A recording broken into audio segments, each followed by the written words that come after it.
সুপ্রিয় দর্শক, আসসালামু আলাইকুম। কেমন আছেন আপনারা? নিশ্চয়ই ভালো আছেন। আজকের ভিডিওতে আপনাদের সবাইকে স্বাগত জানাচ্ছি।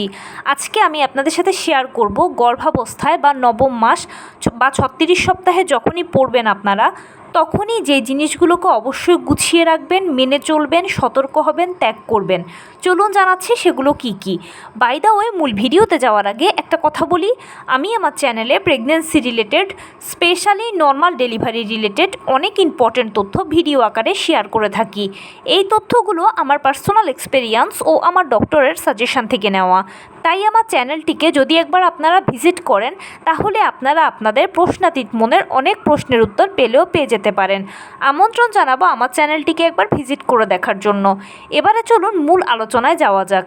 আমি শুরুতেই বলেছি আজকে আলোচনা করব গর্ভাবস্থায় নবম মাস বা 36 সপ্তাহে পড়লেই যে জিনিসগুলো অবশ্যই গুছিয়ে রাখবেন, মেনে চলবেন, খেয়াল করবেন, ত্যাগ করবেন, সতর্ক হবেন। চলুন জানাচ্ছি সেগুলো কি কি। গর্ভাবস্থায় নবম মাস বা 36 সপ্তাহ মানে হচ্ছে ডেলিভারির গণনা শুরু। নবম মাসের যে কোনো সময় আপনার ডেলিভারিটা হয়ে যেতে পারে। সেটা নবম মাসের শুরুতেও হতে পারে, শেষেও হতে পারে, মাঝামাঝিও হতে পারে, যে কোনো সময়। এরকম অনেক পেশেন্ট আছে যারা নবম মাসে পা দেওয়ার সাথে সাথে, মানে 36 সপ্তাহ মাত্র শুরু হয়েছে, এই সময়টাতেও ডেলিভারি হয়ে যায়। কারো দেখা যায় যে নবম মাসের মাঝামাঝিতে, যেমন 38 বা 39 সপ্তাহেও ডেলিভারি হয়। কারো দেখা যায় যে একেবারে 40 সপ্তাহ শেষ হচ্ছে এই সময়টাতেও ডেলিভারি হয়। তাই ডেলিভারিটা আসলে কার কখন কোন দিন কোন সময় হবে সেটা স্পেসিফিক বলা যায় না। সেই জন্য নবম মাস বা যখনই 36 সপ্তাহে পড়বেন, তখনই কিছু জিনিস আপনাকে অবশ্যই খেয়াল করতে হবে, মেনে চলতে হবে, গুছিয়ে রাখতে হবে, সতর্ক হতে হবে। এবারে বলি সেগুলো কি কি। প্রথমেই যেটা করবেন সেটা হচ্ছে অবশ্যই আপনার সর্বশেষ চেক আপটা করিয়ে নেবেন। আপনারা নিশ্চয়ই আমার ভিডিওগুলো থেকে জেনে গেছেন যে গর্ভাবস্থায় 4বার চেক আপ করাতে হয়। কোন 4বার? প্রথম কনসিভ করার পরে একবার, 5 মাসে একবার, 7 মাসে একবার, 9 মাসে একবার। তাহলে হিসেব মতো 9 মাস বা 36 সপ্তাহে আপনার সর্বশেষ চেক আপটা হবে। চেক আপে যদি দেখেন যে মা ও বাচ্চার সব কিছু ঠিকঠাক এসেছে, তাহলে ইনশাল্লাহ ডেলিভারিটা নর্মালে হবে ধরে নেবেন। আর যদি দেখেন যে কোনো জটিলতা আছে, তখন সেক্ষেত্রে সিজার লাগবে। আর সিজারের ক্ষেত্রে সাধারণত ডাক্তাররাই বলে দেয় যে অমুক দিনের অমুক তারিখে অমুক সময় আপনার সিজার করাতে হবে, এই কারণে সিজার করাতে হবে। সে মতে গিয়ে আপনি হসপিটালে চলে যাবেন, সিজার করাবেন। এরপরে এক একটা হসপিটালের এক একটা প্যাকেজ থাকে, কারো 3 দিন, কারো 4 দিনের প্যাকেজ। সেই প্যাকেজ অনুযায়ী আপনি থেকে এরপরে বাসায় চলে আসবেন। ডাক্তাররা যা যা আপনাকে ওষুধপত্র ও নির্দেশনা দেবে, সেগুলো মেনে যদি চলেন, তাহলে ইনশাল্লাহ খুব দ্রুত সুস্থ হয়ে যাবেন। সিজার নিয়ে সেজন্য আলাদা করে আসলে কিছু বলার নেই। শুধু একটাই রিকোয়েস্ট করব, যে কোনো নাম সর্বস্ব ডাক্তার বা হসপিটালে গিয়ে সিজার করাবেন না প্লিজ। ভালো একজন ডাক্তার ও ভালো একটা হসপিটাল চুজ করবেন এবং সেখানেই সিজার করাবেন। মনে রাখবেন, সিজারটা হচ্ছে একটা ছোটোখাটো অপারেশান। আর অপারেশানে আগে পরে বিভিন্ন ধরনের ঝুঁকি ও সাইড ইফেক্টস থাকে। সেই জন্য আপনি যদি একজন ভালো ডাক্তার ও একটা ভালো হসপিটালের আন্ডারে সিজার করান, তাহলে কিন্তু আপনার জন্য ভালো হবে, বাচ্চার জন্য ভালো হবে এবং আপনার মনে অনেক শান্তি পাবেন। আর যেহেতু সিজারটা বলেছি অপারেশান, সেজন্য এটাকে আপনাকে কেয়ারফুলি নিতে হবে, হেলাফেলাভাবে নিলে হবে না। বিশেষ করে ফার্স্ট টাইমের মায়েরা কেয়ারফুলি নেয়, কিন্তু সেকেন্ড থার্ড টাইমের মায়েরা এই ভুলগুলো করে যে না ঠিক আছে, আগের তো বাচ্চা হয়েছে, সমস্যা নেই। কিন্তু জেনে রাখবেন, সমস্যা হুট করে হয়ে যায়। সেজন্য সবসময় প্রতিবারই কেয়ারফুল থাকবেন। আবারও বলছি, একটা ভালো ডক্টর ও একটা ভালো হসপিটাল চুজ করে সেখানেই সিজার করাবেন। কোনো নাম সর্বস্ব ডাক্তার বা হসপিটালে প্লিজ যাবেন না। এবারে আসুন নর্মাল ডেলিভারি বেলায় বলি। যাদের রিপোর্টে সব কিছু ঠিকঠাক আসে, তারা ধরে নেবেন যে ডেলিভারিটা নর্মালে হবে। হয়তো বা ডাক্তারও অনেক সময় বলে দিতে পারে যে নর্মালের খুব ভালো চান্স আছে, অপেক্ষা করুন। তো অবশ্যই নর্মাল ডেলিভারির জন্য আপনাকে কিন্তু অপেক্ষা করতে হবে। নর্মাল ডেলিভারিটা হচ্ছে একটা প্রাকৃতিক পদ্ধতি। এখানে কেউ জানে না কার কখন কোন দিন কোন সময় ডেলিভারি প্রক্রিয়া শুরু হবে বা ডেলিভারি হবে। একমাত্র মহান আল্লাহ তাআলাই ঠিক করে রেখেছেন যে কবে, কোন দিন, কোন সময় আপনার ডেলিভারি হবে। সেই দিনই আপনার ডেলিভারি হবে, লেবার পেইন আসবে, জরায়ু মুখ খুলবে, ডেলিভারি প্রক্রিয়া শুরু হবে। সো এটার জন্য আপনাকে অবশ্যই অপেক্ষা করতে হবে, ধৈর্য ধারণ করে অপেক্ষা করতে হবে। শুধুমাত্র মুখে অপেক্ষা করলে চলবে না, কারণ আমি আগেই বলেছি যে কোনো সময় হতে পারে। সেটা দীর্ঘ সময়ও লাগতে পারে, সেটা খুব শর্টকাটও হতে পারে, সেটা কয়েক ঘন্টাও হতে পারে। সেজন্য প্লিজ আপনারা ধৈর্য ধরে অপেক্ষা করবেন, সময়টাকে সময় দেবেন, সময় নেবেন। ধৈর্যের ফল সবসময় সুমিষ্ট হয়। অনেকে করে কি যে ধৈর্য ধরতে ধরতে বিরক্ত হয়ে যায় এবং যখন দেখে যে একটা ডেট পার হয়ে গেছে তখন তো আরও অধৈর্য হয়ে পড়ে, আরও টেনশানে ভেঙে পড়ে। কিন্তু কখনোই টেনশান করবেন না। আপনি প্রথম কনসিভ করার পরে আপনার ডাক্তার আপনাকে যে ইডিডি বা এক্সপেক্টেড ডেলিভারি ডেটটা দেবে, সেই ডেটে কিন্তু বহুজনেরই ডেলিভারি হয়ে যায়, আবার অনেকের হয় না। যদি না হয় তাহলে ঘাবড়ানোর কিছু নেই, আবার ডাক্তারের কাছে যাবেন, ডাক্তার আপনাকে এক্সট্রা 7 দিন সময় দেবে। সেই 7 দিনের ভিতরে অনেকের ডেলিভারি হয়, অনেকের হয় না। যদি আপনার না হয় তাহলে আবারও ডাক্তারের কাছে যাবেন, ডাক্তার চেক আপ করে এক্সট্রা 2 দিন, 3 দিন, 5 দিন সময় দেবে। তার মানে একটা ডেট পার হয়ে গেলেও টেনশানের কিছু নেই, আপনার হাতে আরও 2টো ডেট আছে এবং এভাবে 3 ধাপে 40 সপ্তাহ পর্যন্ত ডাক্তার আপনাকে অপেক্ষা করাবে। 40 সপ্তাহ পার হয়ে গেলে তখন সিজারের চিন্তা করতে হবে বা সিজারের প্রশ্ন। তাই আপনার হাতে দীর্ঘ সময় আছে, দীর্ঘ অপেক্ষা করার মুহূর্ত আছে, সেজন্য একদম ভেঙে পড়বেন না। আর নবম মাসে এলে গর্ভবতীরা টেনশানটা অনেক বেশি করে। টেনশান হওয়াটা আসলে স্বাভাবিক, আর টেনশানটা আমরা করি না, এটা পরিস্থিতির পরিপ্রেক্ষিতে চলে আসে। কিন্তু টেনশান করলে প্রেশার ওঠানামা করে, আর প্রেশার ওঠানামা করলে গর্ভের ভেতরে বাচ্চা মারা যেতে পারে। এরকম বহু মায়ের হয়ে থাকে যে 2-1 দিন পরে হয়তো ডেলিভারি হবে বা ডেলিভারি ডেট আছে, তার আগেই বাচ্চা গর্ভে মারা গেছে প্রেশার ওঠানামার কারণে। আপনি নিশ্চয়ই চাইবেন না যে তীরে এসে তরি ডুবুক, সেই জন্য টেনশান করবেন না। যেই কাজ করলে টেনশান কম হবে সেটা বেশি বেশি করবেন। পরিবার পরিজনকে সময় দেবেন বেশি বেশি, ভালো ভালো চিন্তা করবেন, সন্তানের কথা চিন্তা করবেন।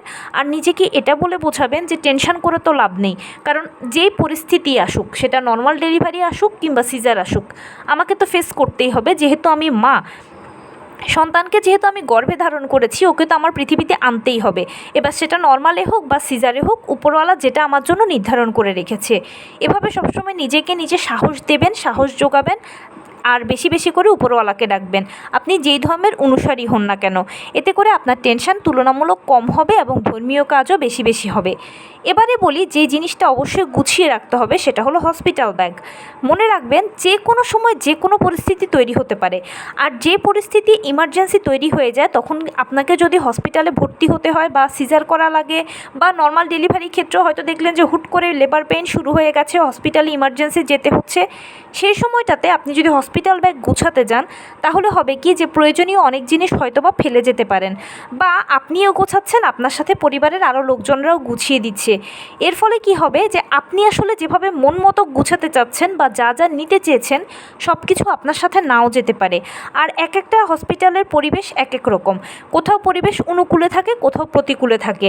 আর ওই সময়টা একটু সেন্সিটিভ সময় থাকে, সবারই সবসময় একটু টেনশন কাজ করার ফলে সব কিছু প্রয়োজন মতো অ্যারেঞ্জ করাটা কঠিন হয়ে যায়।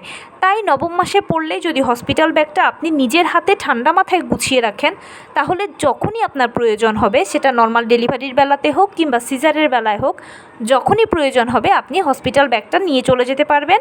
আর আপনার সঙ্গে করে প্রয়োজনীয় সব জিনিসপত্র যাবে, আপনাকে এটা নিয়ে কোনো টেনশন করতে হবে না। সিরিয়াসলি হসপিটাল ব্যাগটা একবার যখন গুছিয়ে রাখবেন, দেখবেন যে মাথা থেকে বড় একটা চিন্তা দূর হয়ে গেছে। এরপরে যে জিনিসগুলো খেয়াল করবেন সেগুলো হচ্ছে কিছু লক্ষণ। যেমন ধরুন, সিজারের ক্ষেত্রে তেমন কোনো লক্ষণ প্রকাশিত হয় না, কারণ সিজারটা হচ্ছে পূর্ব পরিকল্পিত, আর কোনো না কোনো সমস্যার কারণেই সিজার হয়। জেনে রাখবেন 90% ডেলিভারি নর্মালে হয়, আর 10% ডেলিভারিগুলো সমস্যার কারণেই সিজারে হয়। সমস্যা বলতে হয়তো আপনার বাচ্চা উল্টো পজিশানে আছে, হয়তো বা আপনার বাচ্চার পানি কম আছে, বা বাচ্চা গর্ভে অসুস্থ আছে, বা বাচ্চার গলায় নাড়ি পেঁচানো আছে, বা কারোর লো লাইং প্লাসেন্টা থাকে, বা কোনো মায়ের দেখা যায় যে জটিল কোনো রোগ থাকে, ডায়াবেটিস, হাই ব্লাড প্রেশার, এই সমস্ত আসলে সমস্যার কারণেই বেসিক্যালি সিজার করা হয়।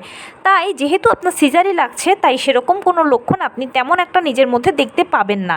কিন্তু নর্মাল ডেলিভারির বেলায় আপনি কিছু লক্ষণ নিজের মধ্যে দেখবেন। যেহেতু পদ্ধতিটা প্রাকৃতিক, তাই ধরেই কিন্তু আপনার ডেলিভারি প্রক্রিয়া শুরু হবে না। আপনার বডি আগে থেকে আপনাকে কিছু সাইন দিতে থাকবে। সেই সাইনগুলো যদি ধরতে পারেন তাহলে বুঝতে পারবেন যে হ্যাঁ, আপনার রিপোর্টেও নর্মাল ডেলিভারির জন্য সব কিছু সাপোর্ট করছে, বডিও নর্মাল ডেলিভারির জন্য সাপোর্ট করছে। তখন আপনি অপেক্ষা করতে আরেকটু বেশি ভালো সাহস পাবেন মন থেকে। তো সেই লক্ষণগুলো কী কী? বেশ কয়েকটা লক্ষণ আছে, তার মধ্যে একেবারে উল্লেখযোগ্য 2-3টি আমি বলবো, যেগুলো সরাসরি নর্মাল ডেলিভারিকে ইঙ্গিত করে। এটার মধ্যে প্রথমেই থাকবে আপনার ঘন ঘন পেট শক্ত হবে। খেয়াল করবেন মাঝে মাঝে পেট শক্ত হচ্ছে, 2-3 মিনিট থাকার পরে আবার অটোমেটিক ছেড়ে দিচ্ছে পেটটা। 24 ঘন্টার মধ্যে এরকম 2-3 বার হলে এটা নর্মাল ডেলিভারির লক্ষণ।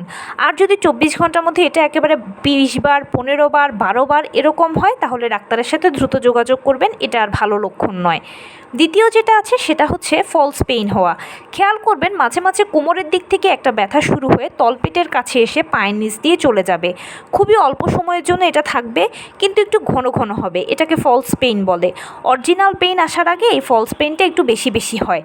এরপরে যেটা দেখবেন সেটা হচ্ছে প্রস্রাবের চাপ অনুভব করা। আপনি বাথরুমে যাচ্ছেন, 2-1 ফোঁটা প্রস্রাব হচ্ছে, নয়তো বা হচ্ছেও না, কিন্তু র্যান্ডম একটা প্রস্রাবের চাপ আপনি অনুভব করছেন। তো এই সমস্ত লক্ষণগুলো বা এই 2-3টি লক্ষণ হচ্ছে একেবারে সরাসরি নর্মাল ডেলিভারির। এগুলো 3টে বা 2টো বা 1টা যেটাই নিজের মধ্যে দেখেন, নর্মাল ডেলিভারি আপনার হওয়ার খুবই ভালো চান্স আছে, ধরে নেবেন। আর রিপোর্টেও যেহেতু সব ঠিক হয়েছে, তাই আপনার অবশ্যই ধৈর্য ধরে অপেক্ষা করতে হবে। ইনশাল্লাহ আপনার নর্মাল ডেলিভারির চান্স প্রায় 97 থেকে 99% আছে। এরপরে যে জিনিসে সতর্ক হবেন সেটা হচ্ছে, যেহেতু সিজারটাতে বলেছি যে আলাদা করে কিছু বলার নেই, কারণ এটা পূর্ব পরিকল্পিত, কিন্তু নর্মাল ডেলিভারিতে সতর্কতা অবলম্বন করার আছে।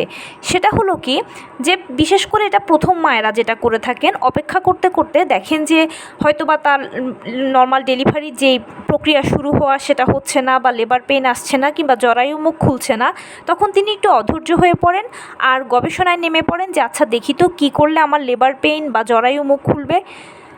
আপনি যখন গবেষণায় নামবেন তখন বহু পদ্ধতি, টিপস, টোটকা পাবেন, কিন্তু সেটা শোনা মাত্রই হুটহাট নিজের উপরে অ্যাপ্লাই করবেন না প্লিজ। কারণ কোনটা আপনাকে স্যুট করবে কোনটা করবে না সেটা শুধুমাত্র আপনি নিজের উপরে অ্যাপ্লাই করার পরেই বুঝতে পারবেন, তার আগে নয়।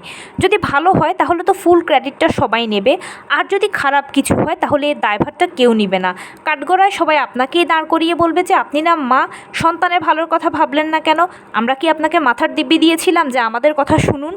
শুনেছেন কেন আপনি আমাদের কথা? আপনি কেমন মা যে সন্তানের ভালো কথা, নিরাপত্তার কথা চিন্তা করলেন না? তখন কি করবেন? আয়নায় সারা জীবন নিজেকে নিজে মুখও দেখাতে পারবেন না, অনুশোচনায় ভুগবেন।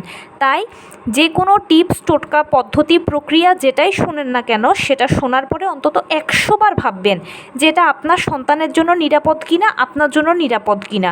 যদি নিরাপদ মনে করেন তাহলে নিজ দায়িত্বে এটা অ্যাপ্লাই করবেন, যেন কাউকে পরবর্তীতে দোষারোপ করতে না হয়। আর যদি আপনার মনটা একটু খচখচ করে, ভয় লাগে, কিন্তু করে, তাহলে পুরোপুরি বাদ দেবেন। মনে রাখবেন নর্মাল ডেলিভারি একটা প্রাকৃতিক পদ্ধতি। এটা জোর করে ডাক্তার দিয়ে টানা হেঁচড়া করে, স্পেশাল কোনো ব্যায়াম করে বা স্পেশাল কোনো ওষুধ খেয়ে কোনো মতেই কিছু হবে না। নবম মাসের 37 থেকে 40 সপ্তাহের মধ্যে নর্মাল ডেলিভারিগুলো অটোমেটিক হয়ে যায়। এটার জন্য কিচ্ছু আপনাকে বাড়তি করতে হয় না, শুধু নিয়মিত হাঁটাচলা করবেন, টুকটাক কায়িক শ্রম করবেন, লো কমেটটা ব্যবহার করবেন, পুষ্টিকর খাবার খাবেন, আর আপনি যেই ধর্মের অনুসারী হন না কেন বেশি বেশি করে উপরওয়ালাকে ডাকবেন। ব্যাস এতটুকুই হচ্ছে আপনার কাজ, আর কিছুই নয়। আপনি নিয়মিত হাঁটাচলা করলে, টুকটাক কায়িক শ্রম করলে, লো কমেট ব্যবহার করলে। অনেকে বলেন লো কমেট কি? লো কমেট মানে হচ্ছে ফ্লোর বা মেঝের সাথে অ্যাটাচ করা বা যুক্ত করা যে কমেটগুলো থাকে সেগুলোকে লো কমেট বলে। এই লো কমেটের ব্যবহার, এই সব কিছুর ফলে আপনার কি হবে? একটা ভালো ব্যায়াম হবে, শরীরটা সবসময় একটা ব্যায়ামের উপর দিয়ে থাকবে, পুষ্টিকর খাবার গ্রহণ করার মাধ্যমে আপনার শরীরটা শক্তপোক্ত থাকবে, আর অটোমেটিক আপনার বডিতে জরায়ু মুখ খোলা বলুন, পেইন আসা বলুন, সব প্রক্রিয়াগুলো নির্দিষ্ট সময়ে শুরু হবে। যেই দিন মহান আল্লাহ তাআলা আপনার জন্য বরাদ্দ করে রেখেছেন ঠিক সেই দিনই শুরু হবে, এবং আপনি যে নিয়মিত ব্যায়াম করা, কায়িক শ্রম করার মধ্য দিয়ে সময় পার করছেন, এর ফলে আপনার শরীর একটা ব্যায়ামের উপর দিয়ে যাওয়ার কারণে সময় মতোই আপনার একের পর এক ধাপগুলো শুরু হয়ে শেষ হবে। আপনার ডেলিভারি প্রক্রিয়াটা খুব সহজ হয়ে যাবে এবং আপনি অনেক কষ্ট কম পাবেন। এভাবে করে সময়গুলোকে পার করবেন, অপেক্ষা করবেন, ধৈর্য ধারণ করবেন, ইনশাল্লাহ দেখবেন ধৈর্যের ফল সুমিষ্ট হয়। আরেকটা কথা হলো, ডেলিভারির ক্ষেত্রে মানসিক প্রস্তুতিটা হচ্ছে সবচেয়ে গুরুত্বপূর্ণ। মানসিক প্রস্তুতি হিসেবে আপনি নিজেই নিজের সবচেয়ে বড় অনুপ্রেরণা। নিজেকে এটাই বলে বোঝাবেন যে আমি প্রথমবার হয়তো বা মা হচ্ছি, কিন্তু তার মানে আমাকে দিয়েই যে প্রথমবার নর্মাল বা সিজার ডেলিভারি প্রক্রিয়াটা হচ্ছে সেটা কিন্তু নয়। বহু মানুষ, প্রতিদিন হাজার হাজার মানুষ এভাবেই সন্তান জন্ম দিচ্ছে। সবাই যদি পারে আমি কেন পারবো না? সবার মাঝে এমন কি সুপার পাওয়ারটা আছে যেটা আমার মাঝে নেই? আসলে সবাই ভয় পাচ্ছে না, ভয় না পেয়ে পদ্ধতিগুলোকে ওভারকাম করে জয় করছে, আর আমি ভয়ে কুঁকড়ে আছি। ভয়টা আপনার শুধুমাত্র মনের ভয়। আমরা যে বলছি আমাদের থেকে শুনে আপনার জাস্ট মনে মনে ভয় পাচ্ছেন। একবার মন থেকে ভয়টাকে দূর করে ফেলুন, ইনশাল্লাহ দেখবেন সব কিছু আপনার কাছে একেবারে পানির মতো সহজ হয়ে যাবে। আর আপনি যে মানুষটা আজকে ভয়ে কুঁকড়ে আছেন বা এত কিছু মাথার মধ্যে প্রশ্ন আকাশ কুসুম ভাবছেন, সে মানুষটাই একদিন আরেকজনকে বলবেন যে ভয় পেও না, এটা স্বাভাবিক ব্যাপার, এটা কিছুই নয়। আসলে তুমি যেটা ভাবছো সেটা হচ্ছে অবাস্তব কল্পনা, কিন্তু যখন বাস্তবে যাবে তখন দেখবে যে তোমার কল্পনার সাথে কোনো মিল নেই। তো এই ছিল আজকের ভিডিও। কেমন লাগলো বলুন? যদি ভালো লেগে থাকে ও হেল্পফুল হয়ে থাকে তাহলে প্লিজ লাইক কমেন্ট শেয়ার করতে একদম ভুলবেন না। আর সেই সাথে আমার চ্যানেলটিকে সাবস্ক্রাইব করার বিনীত অনুরোধ রইল। পাশে থাকা বেল আইকনটি ক্লিক করে দেবেন যেন আমি ভিডিও আপলোড করার সাথে সাথে আপনারা নোটিফিকেশান পেয়ে যান। যদি কোনো প্রশ্ন থাকে কমেন্টসে জানাবেন, আমি রিপ্লাই দেব। প্লাস যদি কোনো পরামর্শ থাকে যে কোন বিষয়ের উপরে ভিডিও বানালে আপনারা উপকৃত হবেন সেটাও জানাবেন। আমি আপনাদের পছন্দের সর্বোচ্চ প্রায়োরিটি দেব। ভালো থাকবেন, সুস্থ থাকবেন। আসসালামু আলাইকুম।